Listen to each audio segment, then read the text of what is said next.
Chapter 1 Slate Creek. Just as Jude was about to drift off into a deep sleep, a beeping sound roused him. "What's that?" he mumbled. "An alert," Zara said, grabbing her phone.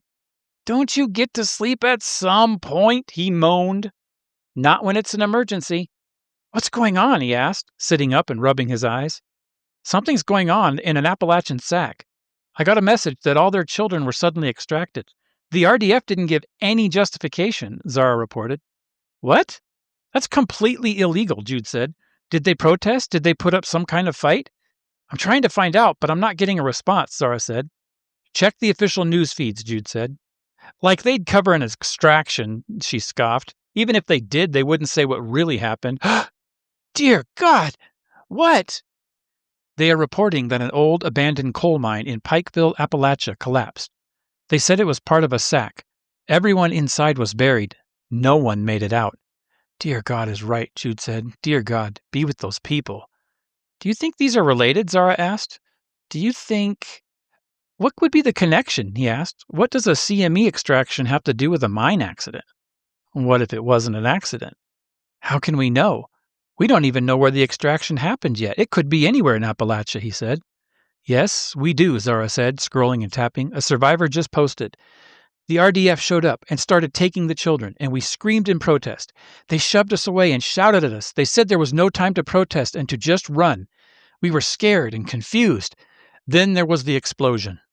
She said the entire mine collapsed, and except for a few residents who ran out of the mine after their children, they were all buried.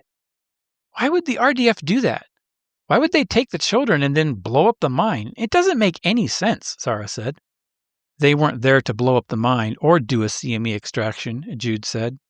"The RDFs don't work for President Connor and don't have anything to do with Camo. They were on a rescue mission, but they ran out of time." "The official news didn't mention the RDF or survivors," Zara said. "That's because there weren't supposed to be any," Jude said. "Survivor stories are my specialty," Zara said. "Sparrow Press will set the record straight." Here are some insights. If in New America coal mines are no longer operational, why would this one collapse? What would cause a collapse? I mean, I think it's a little bit obvious that it was not an accident. Something did that on purpose. If the regional defense forces tried to rescue the children before the collapse, what does that mean? Why is that important? Well, remember that the new American government and President Connor does not like the sacks. And if you're going to be suspicious of anyone, it's going to be the feds. The regional governments and the RDFs, the Regional Defense Forces, remember those are like the descendants of the National Guard and the state police. They don't really work for the federal government. So if they were there, it was probably not having to do anything with the explosion. And in fact, they really only show up to take kids to compulsory monitored education, the CME schools. And what happened is they showed up and started pushing people and rushing them out of the mine as soon as possible, saying they were extracting the kids for compulsory monitored education. But that's clearly not what was really happening. That's not what happens. They come and pick the kids that failed their exams and transport them individually. And they came rushing in, which means that was probably more of a rescue mission. So that means that they must have had some kind of foreknowledge that something was going to happen in the mine. So that means it was not only not an accident, it probably wasn't the regional defense forces. They wouldn't have any reason to do that. So now we pretty much can tell for sure that this mine collapse was not an accident. And also, if the RDF knew about it ahead of time and they were trying to get people out, that means they weren't extracting kids for the compulsory monitored education. They were trying to rescue people. But the second thing to think about, besides knowing ahead of time, they also were trying to save people but couldn't save most of the adults.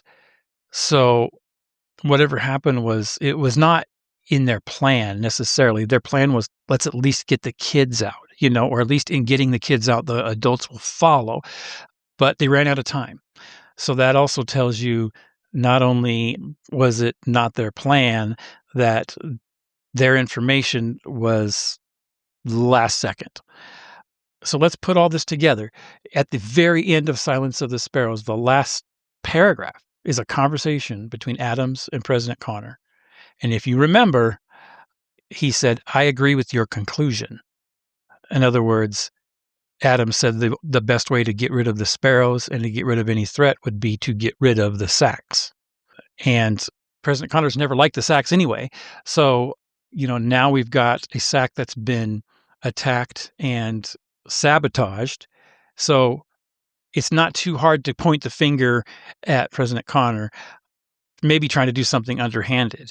And the only reason anybody survived and the only reason we even have a clue that it might have been sabotage was because somebody tipped off the regional defense forces and they tried to come in and save some lives. So we got a situation where a Sack was attacked, and it looks like it was kind of an underhanded, made to look like an accident sabotage move by the federal government. We don't know for sure, but it is definitely looking that way. So don't forget that conversation that President Connor had with Adams, and things are going to move very quickly. The Sacks definitely have a big target on them.